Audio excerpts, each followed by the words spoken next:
Hey everybody, Smart Silver Stacker here. Today is Thursday, June 2nd, 2022, and today was a great day for precious metals. Both gold and silver saw their spot price catching a bid today. Gold was up over 1870 by the end of the session. Silver was up over 22 bucks. And although both precious metals were in the green, it wasn't a huge move up, but you wouldn't have known it from looking at some of the miners. The GDX, that's an ETF that tracks gold miners, that was up over 4% today. The SIL, that's an ETF that tracks a basket of silver miners, up over 6%. And then some of the individual miners were up even more than that. First Majestic Silver, ticker symbol AG, up over 10% today in one session. And this should serve as a reminder to all of us just how undervalued these mining stocks are at today's prices and how explosive of a move up they can make on a relatively small movement in the underlying metal. Although today was a good day for both gold and silver and their spot prices were both moving up nicely, I think it's important to remember that when you're looking at the spot price, you're not really looking at the price of silver or the price of gold. What you're looking at is a paper derivative of the metals. And the reason I want to address this is there seems to be some confusion in the stacker community that, just because the spot price is $22 and change, that you should be able to buy silver for that price. But the thing is that the spot price is just the forward month's futures contract with the highest volume. That's what the spot price represents. It's not actually the price of silver. And if you go try and buy some physical silver right now, you will find that out pretty quickly. And the thing about the spot price, not only is it not the price of silver, but it's also a manipulated number. And, to what extent the spot price is manipulated, I suppose, is up for some debate. It's hard to say because precious metals and commodities markets aren't that transparent.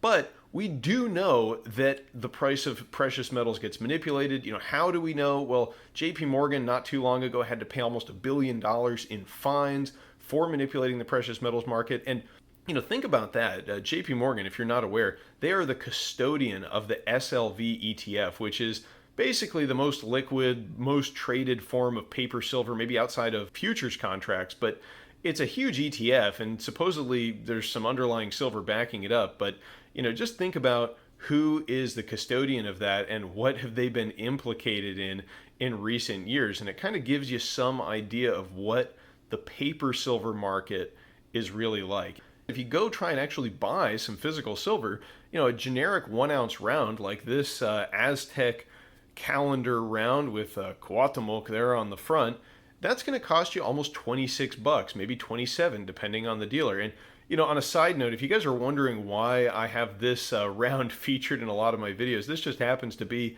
my pocket silver. So if I have an idea for a video like this one, and I just want to sit down and record it real quick, this is the silver that I have the most rapid access to. So that's why you get to see this guy in a number of videos.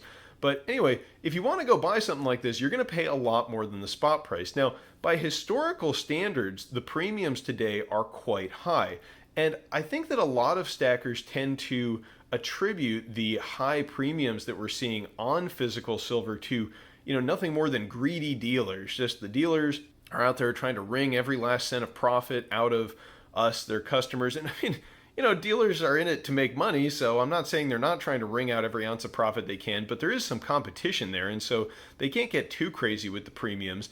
And, if a dealer were to, say, decide, well, you know what, I'm just not going to charge these high premiums anymore, I'm just going to sell a Silver Eagle at spot. If they were to make a move like that, obviously that's not going to happen, but if they were to, the other dealers would just come, or maybe, some other actor would come along and buy up all that silver and just go sell it at the higher market price, because the real thing driving premiums right now is market forces. It's supply and demand. And dealers, I'm sure they're making a pretty penny off of the increasing interest in physical metal and off of their higher margins.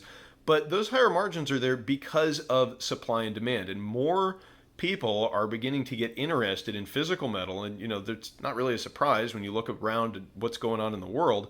In fact, the Mint, the US Mint, just came out with their sales numbers for May, and it was actually a record number of sales of gold eagles. They sold 147,000 ounces of gold in the form of gold eagles in the month of May. And it's not an all-time record, but that's the most gold eagles that they've sold in the month of May since the year 2010.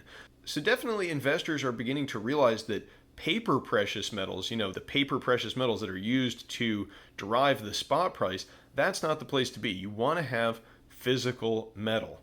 And of course, that is a pretty understandable sentiment when you look around and see everything that is going on in the economy. I mean, for starters, there's the whole World War III thing, so that certainly creates some uncertainty in the economy, and I'm sure makes investors desire to have some, physical, tangible assets, traditional safe havens like gold and silver bullion. And that's not the only thing. You've also got the leadership over at the Federal Reserve and at the Treasury and in the current administration. They're either completely out of touch with reality and with economics, or, perhaps at this point it's kind of hard to imagine that anybody could be that out of touch. So maybe they're just intentionally imploding the economy. I don't know. It certainly seems like that at least is within the realm of possibilities.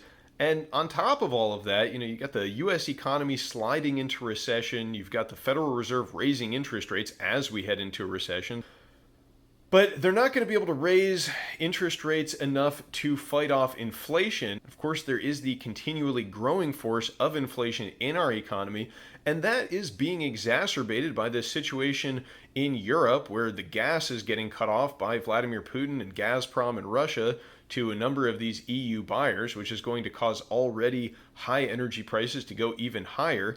And brilliant as the leaders in the European Union are, they have now decided to put an embargo on Russian oil imports as energy prices are skyrocketing. So we're starting to see record inflation there as well. In EU countries like Germany, just had an 8.7% year-over-year inflation print, so good luck with that. We've got Janet Yellen now acknowledging that inflation is worse than originally thought.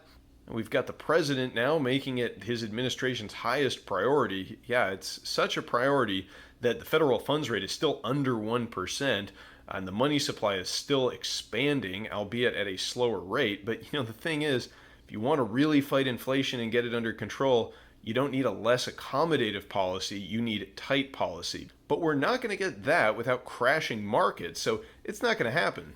And don't even get me started on the food situation. If you've been watching the channel for a while now, you're all aware of that, but just prices across the board are moving up in a big way, and it seems like there is a confluence of events, which right now the timeline seems to be that they will all be reaching a head around winter as the energy stores in Europe are being depleted, and as crops begin to be harvested, crops that have been grown without adequate fertilizer and through heat waves, and there's a lot of grain right now that's just rotting in port and Black Sea ports that would normally be exported by Ukraine, but Vladimir Putin is blocking access to those ports. And you can't just point the finger at Russia here though, because Putin says he would let those ships sail and he would open those ports if the sanctions on Russia were lifted. So, there's equal responsibility on both sides here. The leadership is not putting the safety and well-being of the population at the forefront, to say the least.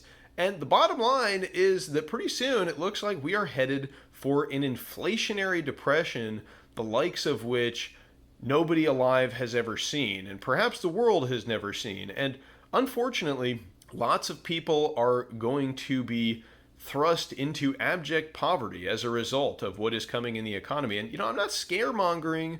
This is just the reality, and this is how I see it.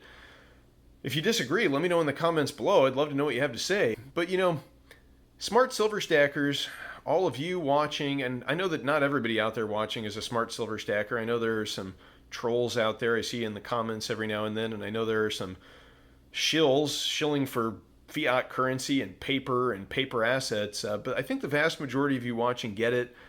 You are smart silver stackers. You're not going to let your wealth be confiscated by inflation, and you're not going to be fooled by a rigged, manipulated paper price for silver, because you've got the real deal, physical bullion. And that is what you want to have moving into a situation like this. If you like this video, please give it a thumbs up. If you haven't subscribed to the channel yet, please do consider clicking that subscribe button. Big thank you to all of you who watch and support the channel. I'll catch you next time. Smart Silver Stacker, out.